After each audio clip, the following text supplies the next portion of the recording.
Hello, Hamish and Hamish here. Hamish Firth from Mount Hobson Group is with me today. We are talking about minor dwellings. They're going to be a game changer, apparently, according to the government. Increase the supply of building quickly and make it nicer for renters and all that. But really, is it going to be straightforward? Can we just all go and build a minor dwelling tomorrow? And how does it compare to building just a house and getting a new title? Because if it's, that. Anyway, what do you think, Hamish? Hamish, some really good questions. The new legislation or the new thought process has been developed over the last 18 months where the government wants to see an increase in supply, flexibility and less consenting. And where they've landed is that if you want to build a minor unit or a granny flat up to 70 square metres in size on a relatively flat site, and you use a licensed building practitioner and follow the building code, then you'll be able to do that without a resource consent or a building consent. Hey, you're going to have to avoid flooding, you're going to have to avoid big pipes, but I think it's a game changer. It provides that flexibility and it makes it happen at a lot more speed. I think what you'll find is you'll get a lot of modulation and prefabrication, so it gets put on site very quickly, and it'll help multi-generational families, it'll help people looking for investment opportunities, and it'll increase the range of supply and typology of housing. So I think it's a real positive. So will it be cheaper, quicker, or less complex? What is really the aim here? Because you still have to, in terms of costs. Well, I suppose the cost of building is the cost of building. But if you can prefabricate, if you've got... So that's where the costs might go down. But the council might still want their chunk of fat. Yeah, there may still be development contributions payable, and I think that's only fair. You're using the system, you're using the services, but now you can have a kitchen and a bathroom in those units, whereas before you couldn't. So we're providing flexibility. So I think whilst the building costs may be the same, prefabrication is a lot cheaper. That's true. So it might change the game in that. There has been a real concern that building consents and resource consents have been a barrier to entry in terms of cost. And time. They can take months, 6 months, 8 months, 9 months. And then the moment's passed or the opportunity has passed or it just takes too long. So time is money, and I think they're taking the time component out of that while retaining the meeting the building code, being built by a building practitioner. So that'll help things like insurance. You still have to report what you've done to council and provide plans. Yep. So that means it's on the record, but council's not going to be liable. So it just brings you a little bit more certainty to a project if you're building 70 square meters or less, I guess. That rhymes.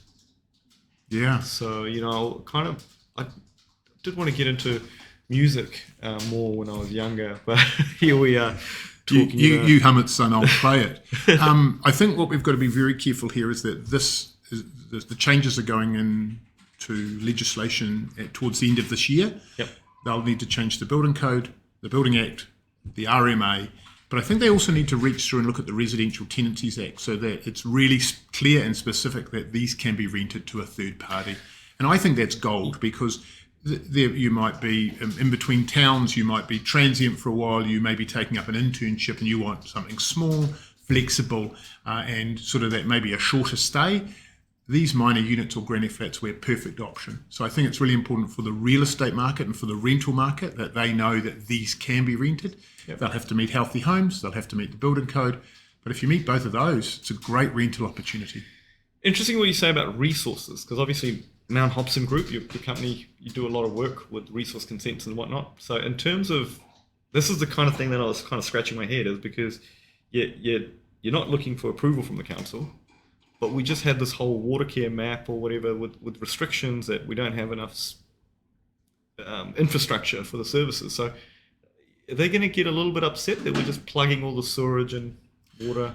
How's that going to be managed? Well, you still may not be able to develop in those areas where there is a water care restriction. So just because it's permitted to put the unit in, you still have to connect to those services. And if there's no capacity, that may be difficult.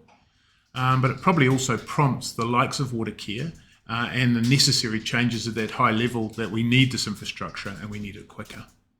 Yeah, because that's going to be... Because obviously this is not fully bedded in yet, because it'll be interesting how they cope with that. that one The, provision. the devil's always in the detail, and I suppose there's something else I have to tell you. These minor units can only go on relatively flat sites. They can't be more than 1 metre off the ground, and they can only be single story. So they've packaged a few restrictions, but it's not overly restrictive. It doesn't still stop.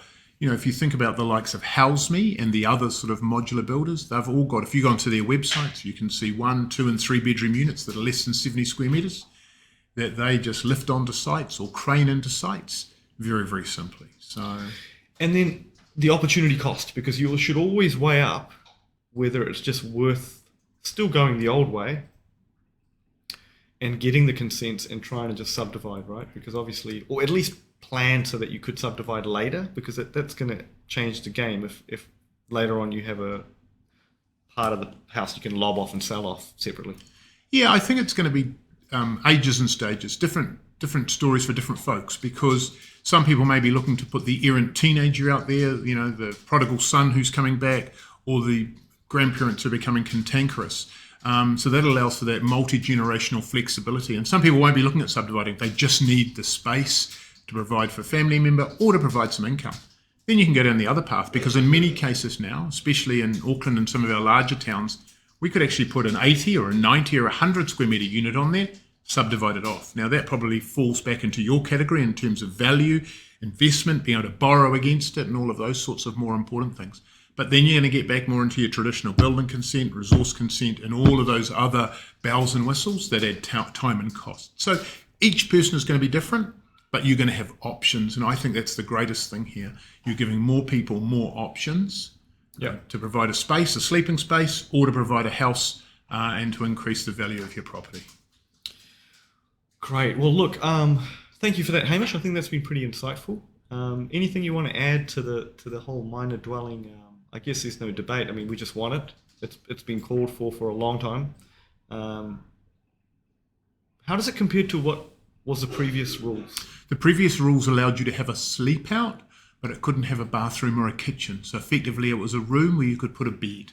Right, so this is significantly different. This is a different paradigm. I suppose if you ask me one more question about what's sort of new or what else we're thinking about now, is that insulation. For many years, New Zealand houses didn't need insulation. Then they needed a little bit in the roof. And then all of a sudden, one day they woke up and realised that these under-insulated houses were causing sickness and other issues. And so we had to insulate the houses up the wazoo, which was excellent. They became warm, they became dry. But then in some cases, they became too hot.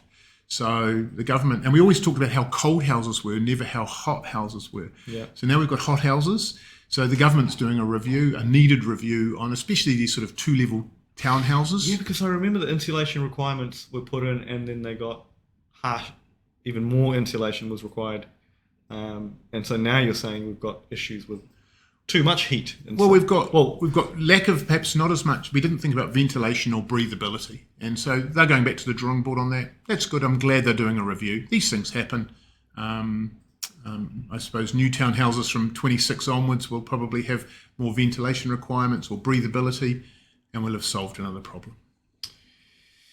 Well, yeah. I mean, it's funny because it's a bit of a quagmire, really, because when you think about global warming and you're worried about not enough heat, it's kind of has reached maybe a crossroad as well. Yeah, but you tell that to someone who's gone to bed at 9:30 on a summer's night and can't get to sleep because it's like a sauna. Yeah. It's a different problem to global warming. It is. Look, thank you for your time. That's been awesome. Thank you guys for watching. Hopefully that has been insightful. Hamish from Mount Hobson Group, Hobson Group, and I'm obviously from monline.co.nz.